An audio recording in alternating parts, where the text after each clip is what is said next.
You later said, in fact, it was always subordinate initiative that got my lads out of the jams I got them into, my mistakes being my own.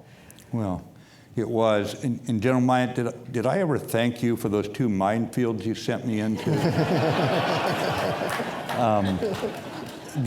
What had happened, and this is a reminder why I always used to would insist ever after that commanders had to sleep. They had to stay rested.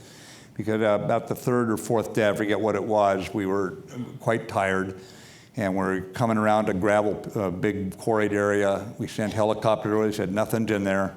We went around it, and we were just spreading back out into the battle formation when the whole horizon lit up as we drove under some power lines. Perfect target reference point. It should have alerted me as we were coming up on it. Now I've got 1,200 guys under fire from the front. And wouldn't you know, right then, bypassed mechanized units come out behind to hit my logistics troops, my Navy corpsmen, supply guys, refueler trucks, this sort of thing. And so you know right away that you're not von Clausewitz or Rommel when your mortar guys are getting out of their vehicles, setting up 4 mortars pointing north and 4 pointing south. In the middle of the open desert, you manage to get your battalion surrounded. Without going into a lot of detail, the lads took care of it. We got through it. Later that day, we were halted for a little bit to rearm and refuel. And the regimental commander, Colonel Fulford, called us over and said, we got word they're murdering innocent people. The Iraqi army is in the streets of Kuwait City. We're going to break through tonight. It's very dark and this sort of thing because of the oil clouds. And so he said, get back to your this will be the formation, we're going right now. And so I turned to walk away. We all were moving back to our vehicles, get back to our units. And the colonel called to me and said, Jim, come over here. And I said, yep. And he said, you learned something today? I said, yes, sir. And he said, good. And he turned around and walked off. Didn't make a big deal of it, but it was reflective of every rank. I remember a young Army major, very enterprising young guy, came over to where Secretary Shultz and I work at Stanford after I got out of the Marines, and he was studying my career. And he said, are you aware that you got either a letter of reprimand or admonition or administrative caution at every single rank but one? And I said, how'd I miss one? But the good thing was that the Marine Corps recognizes that they need initiative and aggressiveness, and if the mistakes are true mistakes, and there's a world of difference between a mistake and a lack of discipline, they recognize that those mistakes are bridges to learning how you should do things, that you actually learn something from it.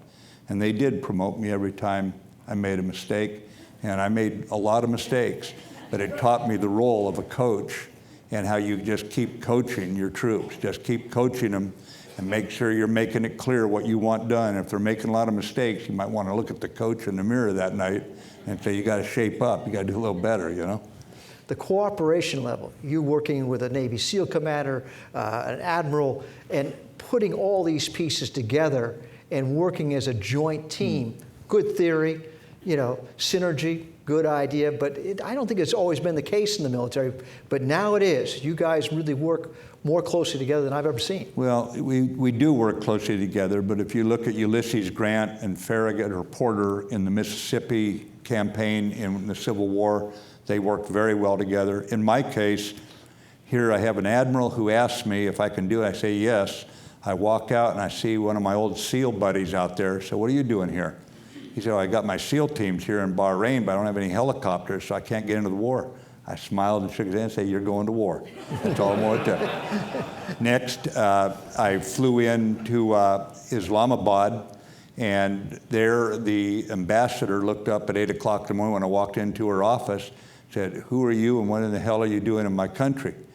And I said, well, I had a real neat little brief and everything. I dropped it on her couch, and that wasn't going to work, obviously. And I said, well, I'm Jim Mattis, and I'm going to take about 1,000 of my best friends up to Afghanistan and kill some people.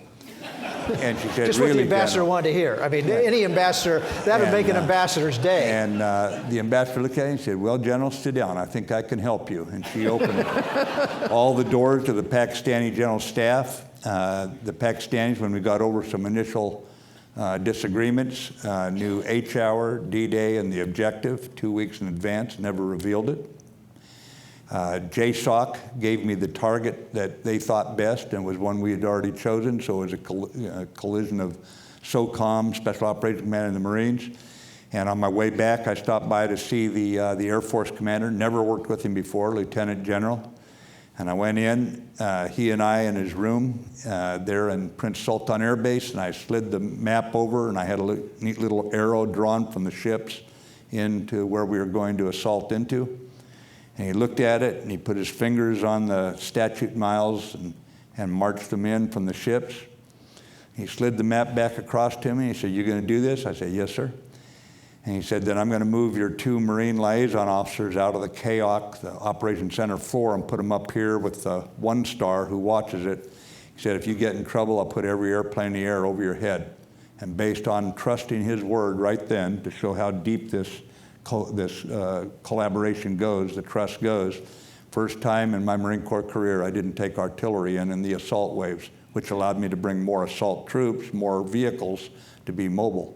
And sure enough, the enemy moved against us on D+1, and the airplanes were overhead, and the Navy made short work of them. So that's just how it worked. Diplomat, SEAL, Navy, Air Force, Marine, Army Special Forces all came together, and that's what your country can do, because we work together. And right now, coming back and looking at our country right now, I think there may be a model there for the rest of the country to look at, not to be militaristic, but let's start collaborating with one another. Nothing can stop us if we do that. You're known for your aggressiveness, and you're also known for trying to aggressively maintain the moral high ground. Mm-hmm. These kids, these men and women, full chemical suits, not sure what was going to happen the next morning. They get this note, and it says, "Our fight is not with the Iraqi people." When you're in a leadership position, you're there because you can't do the job yourself. That's why you're given, you're called the boss or the CEO or the commanding general. And so what you need to understand is you're not a leader until your subordinates tell you you're a leader. You're the boss, you're the commanding general, but the leader, that title is given you by your subordinates. And in this case, we knew we were going into a populated country that had been under a despot. So this battlefield was also a humanitarian field, and everyone had to understand that. And if they didn't understand it, they were going to have a very hard time looking in the mirror the rest of their life when they came home from that operation if they did something they shouldn't, that they just couldn't live with. I mean, tragedies happen in war. War is one big tragedy mounted on another tragedy. That's all it is.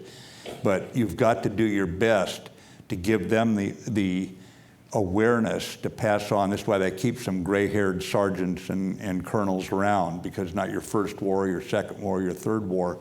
And you can help guide them through what is going to be, it's just going to be an experience that strips the veneer of civilization right off them. And somehow you've got to hold the center inside each one of your sailors and Marines.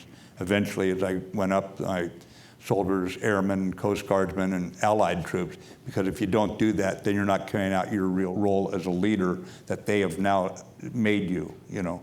And that's why I used to turn over a lot of decisions to lower ranking people. I trusted them, and as Secretary Shultz taught us, trust is the coin of the realm when you're a leader. When you teach history to young troops, and they do soak it up, they get tested on it, believe it or not, in boot camp. And what really happens is they start to understand they'll not be asked to do anything harder than Bloody Shiloh or live any rougher than Valley Forge. And so there almost becomes a sense of I can't let down the veterans who were there before. I'll give you an example. We're getting ready to assault a city called Fallujah. I won't go into why the orders were what they were and all, but I've got 2 assault battalions to send in, so I go down to see them. It's about midnight, time for generals to get out of the way and turn it over to the infantry, the infant soldier, the young soldiers. That's how they got their name.